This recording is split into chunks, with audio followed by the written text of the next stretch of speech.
आज हम लोग 12th हिंदी का क्वेश्चन पेपर डिस्कस करेंगे कि कौन कितने नंबर का आता है और कौन कौन से प्रश्न आते हैं, ठीक है, और कितने घंटे में हमें करना होता है। ठीक है, आज हम देखेंगे सिलेबस हमारा क्या है, कौन सा क्वेश्चन आता है, कितने नंबर का आता है, किस टाइप का आता है। ठीक है, देखिए ये साहित्यिक हिंदी है। मैं देखिए समय आपका 3 घंटे 15 मिनट होता है। पूर्णांक आपका 100 नंबर का रहेगा, पूरा टोटल 100 नंबर का आएगा। देखिए नोट भी पढ़ना जरूरी होता है। प्रारंभ के 15 मिनट परीक्षार्थी को प्रश्न पत्र पढ़ने के लिए निर्धारित है। मीन्स ये जो आपको 15 मिनट आपको एक्स्ट्रा देंगे, क्योंकि 3 घंटे 15 मिनट दे रहे हैं, 15 मिनट आपको सिर्फ प्रश्न पत्र पढ़ने के लिए दे रहे हैं। ठीक है, तो देखिए इस प्रश्न पत्र में 2 खंड है और दोनों खंडों के सभी प्रश्नों के उत्तर देना आवश्यक है। आपको 2 खंड है, खंड क खंड ख, और दोनों खंडों के प्रश्नों का उत्तर देना आवश्यक है। खंड क देखिए, ठीक है, खंड क में क्या है, देखिए पहला आपका क्वेश्चन रचना से आएगा, जो कि आपके टोटली 10 मार्क्स का रहेगा। रचना बहुत इंपॉर्टेंट है, मैं रचना पूरा डिटेल वीडियो फुल डाल दूंगी, आप लोग देख लीजिएगा। ठीक है, तो नासिक केतोपाख्यान के लेखक, मैं रचना बता दे रही हूँ, बारी बारी इसका आंसर ही बता दे रही हूँ। ठीक है, नासिक केतोपाख्यान के लेखक है, तो देखिए नासिक केतोपाख्यान के सब लेखक कौन है, सदल मिश्र है। ठीक है, 10 नंबर आपकी रचना से आएगी, बहुत इंपॉर्टेंट है। देखिए क्वेश्चन पहला का ख, भारतेंदु युग की पत्रिका है। ठीक है, तो कौन सी है, देखिए कवि वचन सुधा, सरस्वती, मर्यादा हंस, क्या है, कवि वचन सुधा। कवि वचन सुधा भारतेंदु हरिश्चंद्र की है, और भारतेंदु हरिश्चंद्र भारतेंदु युग के हैं, क्योंकि भारतेंदु हरिश्चंद्र के नाम पर ही उस युग का नाम भारतेंदु युग रखा गया। ठीक है, नेक्स्ट देखिए तितली के रचनाकार कौन है। रचना बहुत सरल आई है। ठीक है, अगर आप रचना पढ़ लेते हो, ज़्यादा नहीं, अगर 100 क्वेश्चन लगभग आपके रचनाओं के अगर पढ़ लेते हो, तो उसमें से 100% है कि आपकी रचना आती है। सिलेबस इंटर के सिलेबस बिल्कुल डिक्टो सिलेबस से आता है, बाहर कुछ नहीं आता। ठीक है, तितली के लेखक कौन है, बहुत सरल है, जयशंकर प्रसाद है। ठीक है, नेक्स्ट देखिए भारत दुर्दशा रचना किसकी है, तो भारत दुर्दशा रचना किसकी है, भारतेंदु हरिश्चंद्र की है। ठीक है, देखिए बाणभट्ट की आत्मकथा की रचना किस विधा पर है, देखिए क्या है, उपन्यास है। ठीक है, देखिए आंसू के लेखक, देखिए रचनाकार कौन है, जयशंकर प्रसाद है। ठीक है, तार शतक काव्य संकलन के संपादक कौन है, देखिए आगे। नेक्स्ट छायावाद युग की रचना है, ठीक है, कामायनी। देखिए छायावादी युग कौन है, जयशंकर प्रसाद है, और उनकी रचना कामायनी। ये एक महाकाव्य है कामायनी। आगे देखिए समकालीन कविता के प्रमुख कवि हैं,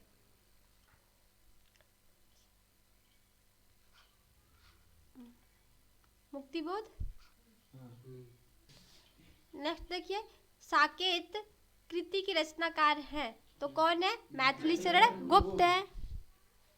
देखिए आपके 2 प्रश्न हो गए, एक में आपका 5 नंबर का रचना पूछा था, एक में 5 नंबर, कुल मिला के 10 नंबर की रचना। देखिए 10 क्वेश्चन पूछता है और 10 नंबर का होता है, बहुत इंपॉर्टेंट है। 10 नंबर आपको अगर रचना तैयार कर लेते हो तो आपका 10 नंबर बिल्कुल पक्का।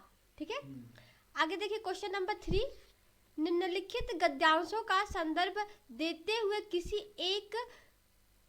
किसी एक नीचे दिए गए प्रश्नों का उत्तर दीजिए। देखिए आपको 2 गद्यांश दिया रहेगा, ठीक है, उसमें से कोई एक करना होगा, आपको कोई एक करना होगा। गद्यांश बहुत सरल है, यहाँ से आपको ये 10 नंबर तो 100% मिल जाता है, अगर आपको पाठ का नाम और लेखक का नाम पता है तो।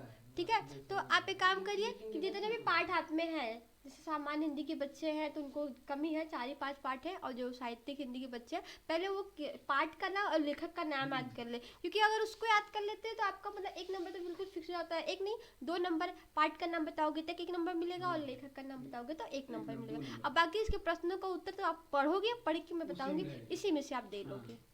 देखिए प्रश्न आता कैसे, सब 2-2 मार्क्स के रहेंगे, आपको 5 क्वेश्चन पूछा जाएगा और 1 क्वेश्चन आपके 2 मार्क्स के रहेंगे। 2 2 2 2 2 कुल मिला के कितना नंबर, 10 नंबर हो जाएगा। ठीक है, 10 नंबर आपके यहाँ से भी हो जाएंगे।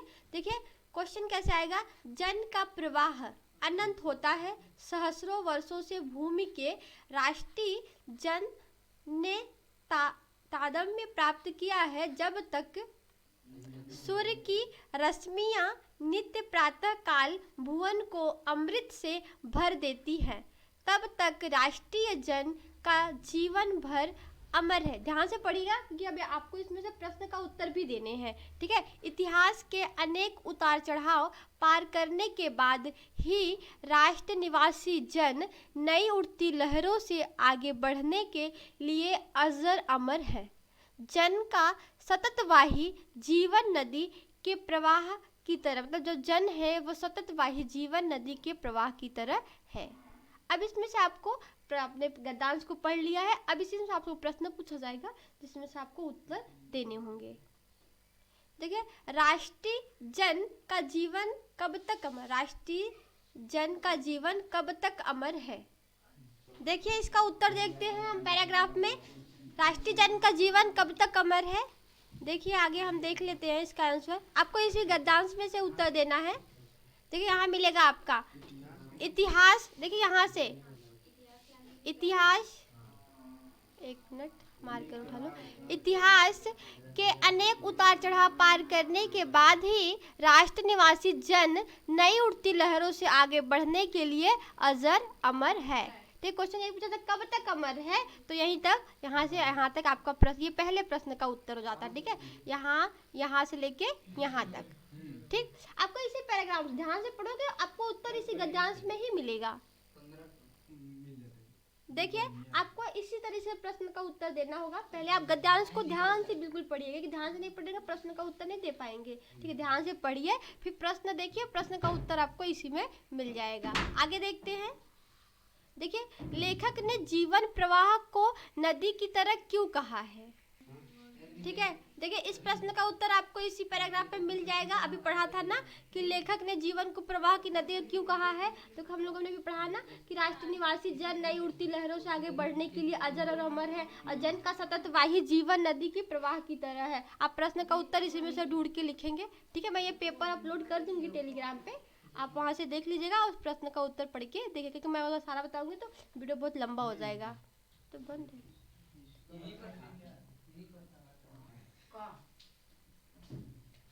आगे देखिए, नेक्स्ट पाठ का शीर्षक एवं लेखक का नाम लिखिए। देखिए पाठ का शीर्षक का मतलब क्या होता है, कुछ बच्चे समझ नहीं आ पाते हैं। शीर्षक का क्या मतलब होता है, शीर्षक मतलब होता है पाठ का नाम। जैसे कि अगर ये किस पाठ से आया, देखिए पाठ किस पाठ से आया, राष्ट्र का स्वरूप, कौन सा, तब यही पाठ का शीर्षक क्या है, राष्ट्र का स्वरूप। ठीक है, क्या है, राष्ट्र का स्वरूप, ये इसका शीर्षक हो जाता है। ठीक है, राष्ट्र का स्वरूप।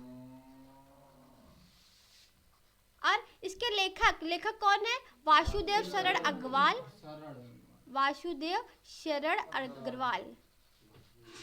ठीक है, अग्रवाल, ये क्या है, इसके लेखक है। अगर देखो ये भी आपके 2 नंबर, अगर आप लोगों के जो भी पाठ दिया है, पाठ याद कर लीजिए और लेखक याद कर लीजिए। ठीक है, तो आपके 2 नंबर बिल्कुल यहाँ से फिक्स हो जाते हैं। बाकी इन प्रश्नों का उत्तर तो आपको पैराग्राफ से ही देने हैं, लेकिन ये आपको याद करना पड़ेगा। ठीक है, क्वेश्चन नंबर 30 का आंसर क्या होगा। देखिए यह आपके कौन से पाठ से आया है, अशोक का फूल हजारी प्रसाद द्विवेदी से आया है। ठीक है, अशोक का वृक्ष जितना भी मनोहर हो, जितना भी रहस्यमय हो, जितना भी अलंकारमय हो, आप इसको पढ़ लीजिएगा। ठीक है, फिर आपको इसी में से आपके प्रश्नों के उत्तर देने हैं। देखिए मैं और आगे इसको करती हूँ, इस तरीके से आएगा। और फिर देखिए इसमें से फिर जैसे आप लोगों ने पढ़ लिया, फिर इसको प्रश्न का उत्तर देना होगा। मैं पूरा पढ़ दूँ लेकिन वीडियो बहुत लंबी हो जाएगी। ठीक है, देखो क्वेश्चन पहला आएगा आपका, अशोक किसका प्रतीक है। देखिए आपको इसी में मिलेगा अभी अशोक किसका प्रतीक है। ठीक है, पढ़ लोगे तो। आगे देखिए दूसरा, विशाल सामंत सभ्यता कैसे समृद्ध हुई थी, अभी प्रश्न का उत्तर इसमें पढ़ोगे तो मिल जाएगा। आगे देखिए, यक्षों की इज्जत किसने घटा दी। परिष्कृत और समृद्ध शब्द का अर्थ क्या होता है, समृद्ध का अर्थ मतलब आपको एक अर्थ लिखने के लिए भी देगा। ठीक है, और पाठ का शीर्षक क्या है, अशोक के फूल, अशोक के फूल ना, अशोक के फूल। और लेखक कौन है, हजारी प्रसाद द्विवेदी है। ठीक है, कौन है, हजारी प्रसाद द्विवेदी।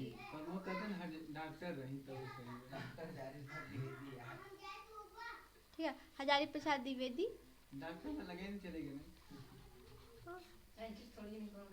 आगे देखिए, देखिए इसी तरीके से आपके पद्यांश से भी आएंगे। अभी तो गद्यांश देखा था, अभी देखो नीचे दिए गए पद्यांशों पर आधारित प्रश्नों के उत्तर लिखिए। ये भी देखिए आपके 5 क्वेश्चन आएंगे और सब कितने नंबर के होंगे, 2 नंबर के। कुल मिला के आपको 10 नंबर इसमें मिलेंगे। देखिए, दुख की पिछली रजनी अगर आप ध्यान से पढ़ोगे, भिक्षा शुक्ल का नवल प्रभात, पर्दा या छीना नील छिपाए हैं जिसने सुखगात, जिसने तुम समझे हो अभिशाप, जगता की ज्वालाओं का मूल, इसका वह रहस्य वरदान, कभी मत जाओ इसको भूल।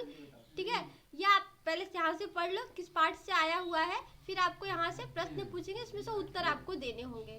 ठीक है, तो ये कवि ने किसकी तुलना, कवि ने दुख की तुलना किससे की है, तो कवि ने दुख की तुलना किससे की है, देखो वो कहा पिछली जो रजनी बीच होती है उससे तुलना की है। छीना पर्दा में क्या छिपा हुआ है, तो आपको प्रश्न के उत्तर में ही यहाँ पैराग्राफ पढ़ोगे तो उसमें आपको मिल जाएंगे।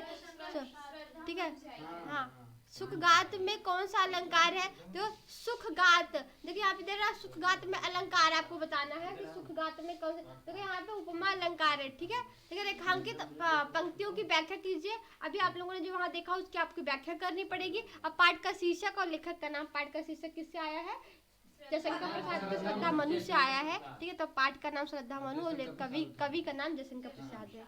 ठीक, आगे देखिए,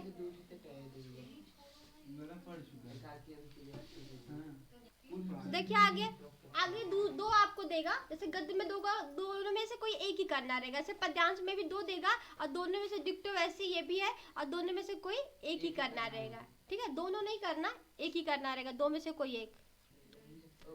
आगे देखिए क्वेश्चन नंबर 5, क्वेश्चन नंबर 5 में क्या देता है, देखिए इसमें निम्नलिखित में से किसी एक लेखक का जीवन परिचय देते हुए उनकी रचनाओं का उल्लेख कीजिए। देखिए आपको 3 लोगों का जीवन परिचय इस तरीके से दिया रहेगा और आपको 3 में से किसी एक का जीवन परिचय लिखना है। ठीक है, तो पहले लेखक का जीवन परिचय लिखना है और फिर उनकी रचनाओं, जीवन परिचय लिखने के लिए 3 नंबर मिलेगा और उनकी रचनाएं लिखने के लिए 2 नंबर मिलेगा, कुल आपको मिला के 5 नंबर मिलेंगे। ठीक है, मैंने आपको ये रचना जीवन परिचय की वीडियो डाल दिया है, वहाँ से देख लीजिएगा। ठीक है, जो भी इंपॉर्टेंट है, जैसे ज़्यादा पूरा बड़ा नहीं लिखना किताब की तरह से, किताब में बिल्कुल छपा रहता है बड़ा सा, सिर्फ शॉर्ट में लिखना है। ठीक है, इम्पोर्टेंट मैं आपको बता दी। आगे देखिए कवि में भी इसी तरीके से आएगा। ठीक है, कवि में आपको किसी एक कवि का ही लिखना है, साहित्यिक परिचय भी लिखना है कवि का, उसमें तो आपका रचना भी लिखना था, इसमें कवि का आप जीवन, कवि का एक साहित्यिक परिचय भी लिखिए, उनकी रचनाओं का उल्लेख कीजिए। कवि की लेखक थोड़ा उनकी आपके जीवन परिचय के बारे में लिखिए, उनकी साहित्यिक परिचय भी दीजिए। ठीक है, साहित्यिक परिचय दीजिए और उनकी रचना भी बतानी है, तो इसके लिए आपको 5 नंबर मिलेंगे। और मैं जो भी इम्पोर्टेंट कवि रहेंगे, ठीक है, मैं उसकी वीडियो अपलोड कर दूंगी, ज़्यादा पूरा नहीं याद करना है, 2-3 लोगों का, बस 2 लोगों को याद करना है, मैं वीडियो अपलोड कर दूंगी बिल्कुल शॉर्ट में, जितने में आपको अच्छे से अच्छे मार्क्स मिल सके। देखिए पंचलाइट और कर्मनाशक की हार कहानी का कथानक अपने शब्दों में लिखिए, अधिकतम शब्द 80 शब्दों में लिखना है। ठीक है, तो पंचलाइट अथवा कर्मनाशक दोनों में से एक ही करना होगा। देखिए पंचलाइट बहुत इंपॉर्टेंट है आपका, और एक और है बहादुर, जो हर साल लगभग पूछ लेता है एग्जाम में। ठीक है, तो ये अगर ये दोनों कहानी आप अच्छे से पढ़ लेते हैं, मैंने अच्छे से पढ़ाया है आप लोगों को। ठीक है, तो ज़्यादा नहीं पढ़ना, अधिकतम शब्द 80 शब्दों में ही लिखना है केवल। ठीक है, केवल ऐसे ज़्यादा बड़ा नहीं लिखना, पढ़ लीजिए बहुत बड़ा सा, आपने फिर अपने शब्दों में लिखना है, बिल्कुल ये नहीं डिक्टो किताब में छपा हुआ लिखना है। आपने कहानी पढ़ ली, कहानी का थीम समझ लिया, उसको अपने शब्दों में लिखना है। ठीक है, आगे देखिए, अथवा देखो दोनों में से एक ही करना है, पंचलाइट करिए अथवा कर्मनाशक, 2 दिया रहेगा आपको, दोनों में से केवल एक ही करना रहेगा। ठीक है, आगे देखिए, बहादुर बहादुर कहानी के प्रमुख पात्र का चरित्र चित्रण कीजिए, या आप इसको करिए, इन दोनों में से एक कोई करिए, जब भी मैंने ऊपर बताया कहानी का सारांश लिखिए, या फिर बहादुर कहानी का कोई भी कहानी दिया रहेगा उसके पात्र का चित्रण करना रहेगा। तो इससे बेटर होगा कि आप कोई कहानी पढ़ लो, उसका सारांश अपने शब्दों में लिख लीजिए। पात्र में याद करोगे तो हर कहानी के पात्र, आप बहादुर कहानी का पात्र याद करोगे, पंचलाइट कहानी के पात्र याद करोगे, तो पंचलाइट में 2-3 पात्र हो जाएंगे, बहादुर में आपके भी लगभग 1-2 पात्र, में कोई भी कहानी पढ़ोगे उसमें लगभग 2 पात्र का तो चरित्र याद करना पड़ेगा। इससे अच्छा है कि आप कहानी को अच्छे समझ लीजिए और उसका सारांश अपने शब्दों में लिख दीजिए। इन दोनों मतलब इसको तो बिल्कुल पढ़ो ही मत। ठीक है, ये अलग कहानी सारांश आप पढ़िए, उन दोनों में से आपको कोई बस 2 ही कहानी पढ़िए। ठीक है, एक आप पंचलाइट पढ़िए, ठीक है, ज़्यादा नहीं पढ़िएगा, आपको 5 नंबर मिल जाएंगे बिल्कुल। एक पंचलाइट पढ़िए और एक आप बहादुर पढ़ लीजिए, ठीक है। ये दोनों कहानी आप पढ़ लीजिए, इसमें से आपको 5 नंबर 100% आपको मिल ही जाएगा, ज़्यादा मत पढ़िए। अगर ये दोनों कहानियाँ पढ़ लें 100% आपको 5 नंबर मिल जाएगा, श्योर है, ठीक है। और कहानी बस पढ़ लो और कहानी को बस आराम से अपने 80 शब्दों में वहाँ लिख के अपने भाषा में चले आओ। आगे देखिए, स्वपठित खंड काव्य के आधार पर किसी एक खंड के प्रश्न का उत्तर दीजिए। अधिकतम शब्द सीमा 80 शब्द है, ठीक है। देखिए यहाँ पे आपको बहुत सारे खंड दिए रहेंगे, ठीक है। जैसे आप लोगों ने हाई स्कूल घर पेपर नहीं दिया था, जैसे तुमुल खंडिका पढ़ा था, उसमें तुमुल खंडिका बहुत ऐसे खंडिका थे, लेकिन आपको तुमुल खंडिका पढ़ना। ऐसे ही आपको सबको जिला वाइज करना होता है। जैसे मैं जहाँ पढ़ा रही हूँ तो फिर रश्मि रथी आप लोगों को पढ़ना है, ठीक है, ठीक है। भदोही में क्या पढ़ना है, रश्मि रथी पढ़ना है, ठीक है। तो रश्मि रथी, ठीक है, खंड काव्य के आधार पर कर्ण के चरित्र चित्रण की विशेषताएं लिखिए, ठीक है। तो इसमें भी आपका अथवा करके आएगा, या फिर इसको करिए, या फिर इसमें आपको कहानी की जो चारित्रिक विशेषताएं लिखिए या उनकी प्रमुख घटना का उल्लेख कीजिए, ठीक है। तो मैं इसको भी बता दे रही हूँ, अथवा करके है, 1 मिनट, ठीक है। रश्मि रथी खंड काव्य की प्रमुख घटना का उल्लेख कीजिए। फिर रश्मि जानते किससे संबंधित है, कर्ण के बारे में है, ठीक है। इसमें आपको कर्ण को पढ़ना पड़ेगा, कुंती हो गई और कृष्ण हो गए, ठीक है। कर्ण की माता कुंती है, जो कि पांडवों की भी माता है, ठीक है। इसमें कर्ण आपके प्रमुख नायक है, ठीक। आगे इसी तरीके से आप, लेकिन जिसको सब पूरा नहीं करना है, अपने जिला वाइज करना है, जिसके जिला में जो भी रहेगा। आगे देखिए इसी तरह से मुक्ति यज्ञ खंड काव्य के नायक चरित्र चित्रण की विशेषताएं लिखिए, मुक्ति यज्ञ खंड काव्य के नायक। तो सबका जो अपने जिला में रहेगा उसके अनुसार करना रहेगा, ठीक है।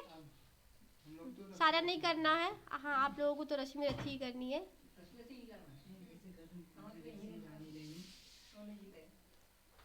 आगे देखिए, अभी ये गा तो सब अब एक ही करना है, खंड काव्य केवल एक ही क्वेश्चन करने हैं, ठीक है। ये सारा नहीं करना है।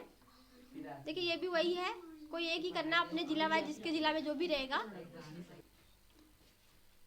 देखिए क्वेश्चन नंबर 8, निम्नलिखित संस्कृत गद्यांशों में से किसी एक हिंदी में संदर्भ सहित व्याख्या कीजिए। देखिए ये संस्कृत से है, इसमें आपको संदर्भ लिखना है, यानी पाठ का नाम लिखना है और इसका अनुवाद करना है, ठीक है। जो भी जैसे संस्कृत से साहित्य, मैंने पूरा डिटेल में इसको डाल दूंगी वीडियो, तो वहाँ देखिए। तो संस्कृत का साहित्य सरस का और व्याकरण क्या होता है, सुनिश्चित होता है, ठीक है। तो इसका सिर्फ अर्थ लिखना बहुत सरल होता है, आप पढ़ लोगे तो बहुत आसान से आपको यह 7 नंबर मिल जाएगा। 2 नंबर आपको किस पार्ट से आया उसके लिए बताना है, और 5 नंबर इसके अनुवाद के लिए आपको मिलेंगे, ठीक है।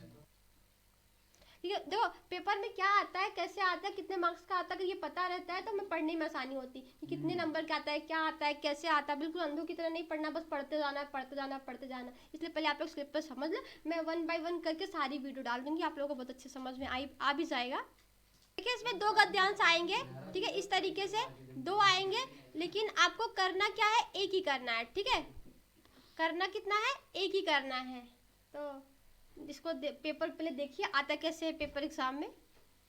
क्वेश्चन नंबर 9 देखिए, निम्नलिखित में से किन्हीं 2 प्रश्नों का संस्कृत में उत्तर दीजिए। देखिए अभी जब आप संस्कृत पढ़ोगे उसी में से आपको संस्कृत में ही प्रश्न उत्तर आएंगे। उसके लिए अभी आपको 2 क्वेश्चन आएंगे, एक क्वेश्चन के लिए 2 नंबर, कुल मिला के आपको 4 नंबर मिलेंगे।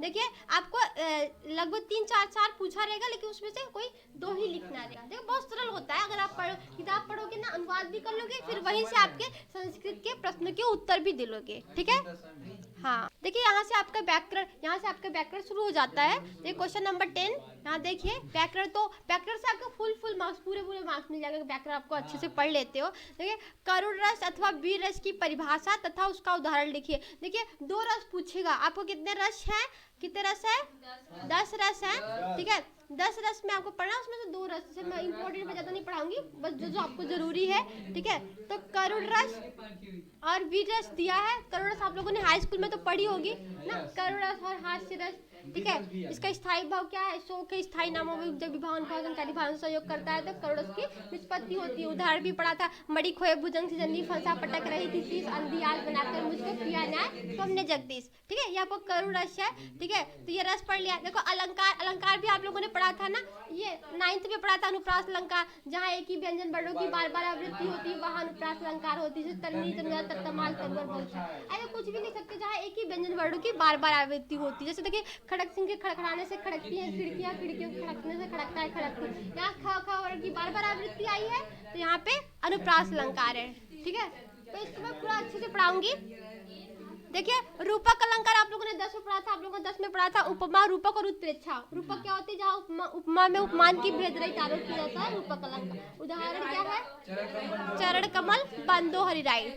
ठीक है, तो यह अलंकार आप लोगों ने हाई स्कूल 9th में पढ़ा था। अनुप्रास अलंकार, यमक अलंकार, श्लेष अलंकार, और हाई स्कूल में भी 3 पढ़ा था। लगभग जो 9th और 10th पढ़ा उसमें से आ जाएगा, मैं फिर भी पूरा पढ़ा दूंगी आप लोगों को। अलंकार भी बहुत सरल होता है। ठीक है, व्याकरण में क्या होता है कि आपको पूरा पूरा मार्क्स मिल जाता है। 1-1, 2-2 नंबर के भले आता है, लेकिन ग्रामर से अगर आप अच्छे से पढ़ लेते हैं तो पूरा पूरा आपको मार्क्स मिल जाता है। ठीक है, आगे देखिए, दोहा अथवा कुंडलिया छंद। देखिए, छंद पूछता है। ठीक है, दोहा आपके 9th में पढ़ा था।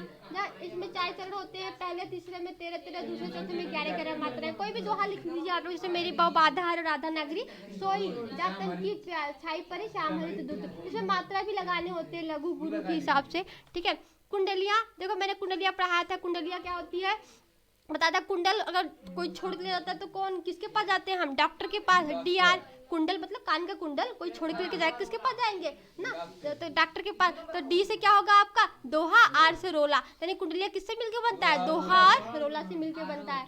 ठीक है, तो अभी पेपर देख लीजिए क्या फिलहाल आता क्या क्या है। देखिए, ये भी आपका 2 नंबर का आएगा। ये 2 नंबर अगर इसको पूरा पढ़ लेते हैं आपको 6 नंबर मिल जाते हैं। आगे देखिए, निम्नलिखित विषयों में से किसी एक विषय पर निबंध लिखिए। देखिए, निबंध तो सरल है, आप शुरू से ही 6वीं 7वीं क्लास से निबंध लिखते आए हो। ठीक है, 10वीं में देखिए किस पे? सूरदास के बारे में। तो सूरदास का उनके जीवन परिचय लिख दीजिए, उनकी रचनाएं लिख दीजिए, उनके साहित्यिक परिचय लिख दीजिए। क्या कैसे सूरदास पे वो आपके अति प्रिय कवि हैं। ठीक है, उनकी रचना। आगे देखिए, आत्मनिर्भर भारत की संभावना। देखो, आत्मनिर्भर भारत कब बनेगा, कैसा बनेगा, कैसा डेवलपमेंट होगा, उसकी हम संभावना कैसे कर सकते हैं। बाकी देखिए, भारत में नारी शिक्षा का महत्व। देखिए, भारत में नारी शिक्षा का बहुत ही महत्व है, तो नारी की शिक्षा पे आप उनको निबंध लिखिए। नेक्स्ट देखिए, बहुत इंपॉर्टेंट है, पर्यावरण संरक्षण के लिए हमारा दायित्व। पर्यावरण क्या है, कितने प्रकार का होता है, हम इसको कैसे पर्यावरण को कैसे सुरक्षित रखें, हम कैसे, हमारा क्या दायित्व होता है, ये भी देखो आप शुरू से ही पढ़ते आए। विज्ञान वरदान या अभिशाप ना, 6वीं 7वीं क्लास से पढ़ते आए। विज्ञान वरदान के देखो, विज्ञान के अभिशाप भी है, वरदान भी। अगर हम यूज करते हैं तो हमारे लिए वरदान है, अगर हम उसको मिस यूज करते हैं तो हमारे लिए क्या है? अभिशाप है। ठीक है, तो निबंध तो बहुत सरल होता है। देखो, 9 नंबर के पूछेगा, इंपॉर्टेंट है। ठीक है, पढ़ लीजिएगा। और इसको निबंध क्या होता है, बिल्कुल रट्टा नहीं मारना, पढ़ के आना, अपने शब्दों में लिख के चले आना। ठीक है, देखिए ये सही से स्कैन नहीं हुआ है। ठीक है, मैं इसको लिख दे रही हूँ। देखो, पावक है ये। क्या है? पावक। देखिए, पावक का संधि विच्छेद दिया है। देखिए, ये प प्लस अक है, मैं लिख दे रही हूँ यहाँ पे प प्लस अक। देखिए, आपको बताना है संधि विच्छेद इसमें से पाव। ठीक है, सॉरी यहाँ पे वो रॉन्ग हो गया, मैं इरेज कर देती हूँ। ठीक है, देखिए, पाव प्लस अकह, आपको पावक का बताना है। ठीक है, क्या होगा? पो प्लस अकह। आपको इसमें से इतना अच्छा है, बहुविकल्प ही आएगा। ठीक है, पा प्लस अकह। देखिए, इस पे आपको कौन कह रहा है? दूसरा है, बताइए कौन सा होगा? देखो, पावक का होता है प प्लस अक। आप लोग पढ़े हो ना कि जब आओ का क्या हो जाता है? औ का आव हो जाता है ना, अभी पढ़ा कि ओ का क्या होता है? अव हो जाता है। देखो, यहाँ पाव आव क्या हो जाएगा? ये पहला आपका राइट आंसर होगा, बहुविकल्पी। हाँ, ठीक है। हाँ, देखिए आगे देखो, प्रजते का संधि विच्छेद। प्रजते का क्या होगा? ठीक है, ये सही से स्कैन नहीं हो पाया, तो इसमें से आपका 4 ऑप्शन देगा। ठीक, 4 ऑप्शन में से कोई एक। तो ये बहुत सरल है कि अगर थोड़ा सा भी पढ़े हो, आप ऑप्शन में से आप रिप्लेस करती हुए लगा सकते हैं आंसर। आगे देखिए, यहाँ पे सच्चित का संधि विच्छेद बताना है। देखिए, सच्चित ये आपका व्यंजन संधि है, मैंने आप लोगों को पढ़ाया भी है। क्या होता है? सत प्लस चित। सत प्लस चित क्या होता है? सच्चित होता है। तो सच्चित का संधि विच्छेद क्या होगा? सत प्लस चित होता है। चित ये 6 है। ठीक है, आगे देखिए, निम्नलिखित में से किसी एक पद का समास लिखिए। एक पद का समास का क्यों नाम लिखना है? एक पद के समास का नाम लिखना बहुत सरल है। देखो, कृष्ण सर बता सकते हैं यहाँ पे कौन सा समास है? कर्मधारय समास है। ठीक है, कौन सा समास है? कर्मधारय समास है। यथाशक्ति तो बता सकते हैं, मैंने बताया था जिसमें उपसर्ग होता था, ये अव्ययी भाव समास है ना। कौन सा समास है? अव्ययी भाव समास है।